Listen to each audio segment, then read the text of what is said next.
শিক্ষিকার আত্মহত্যায় ডানলপে অবরোধ। বরানগরে শিক্ষিকার মৃত্যুতে অবরোধ ডানলপ মোড়ে। দোষীদের শাস্তির দাবিতে অবরোধ হয় ডানলপ মোড়ে। বরানগরে মৃত শিক্ষিকার অন্ত্যেষ্টিতে পরিবার। 5ই ডিসেম্বর আত্মঘাতী হন বরানগরের শিক্ষিকা। স্কুলের বিরুদ্ধে মানসিক হেনস্থার অভিযোগ শিক্ষিকা। শিক্ষিকার আত্মহত্যাতেই ডানলপে অবরোধ। সুবীরের থেকে আরো আপডেট নেব। সুবীর, এখন কি পরিস্থিতি? অবরোধ কি উঠে গেছে?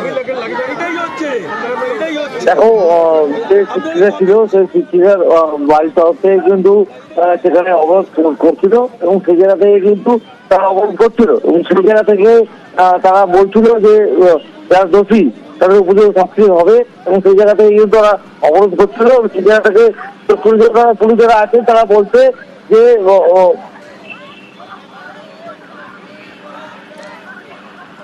সুবীরের সঙ্গে আমাদের যোগাযোগ বিচ্ছিন্ন হয়ে গেছে। ডানলপে আজ শিক্ষিকার আত্মহত্যায় অবরোধ হয়। বরানগরে শিক্ষিকার মৃত্যুতে অবরোধ হয় ডানলপ মোড়ে। দোষীদের শাস্তির দাবিতে অবরোধ হয়। বরানগরে মৃত শিক্ষিকার অন্ত্যেষ্টি করে আজ পরিবার। 5ই ডিসেম্বর আত্মঘাতী হন বরানগরের শিক্ষিকা। স্কুলের বিরুদ্ধে মানসিক হেনস্থার অভিযোগ শিক্ষিকার। সোশ্যাল মিডিয়ায় অভিযোগের ভিডিও পোস্ট শিক্ষিকার।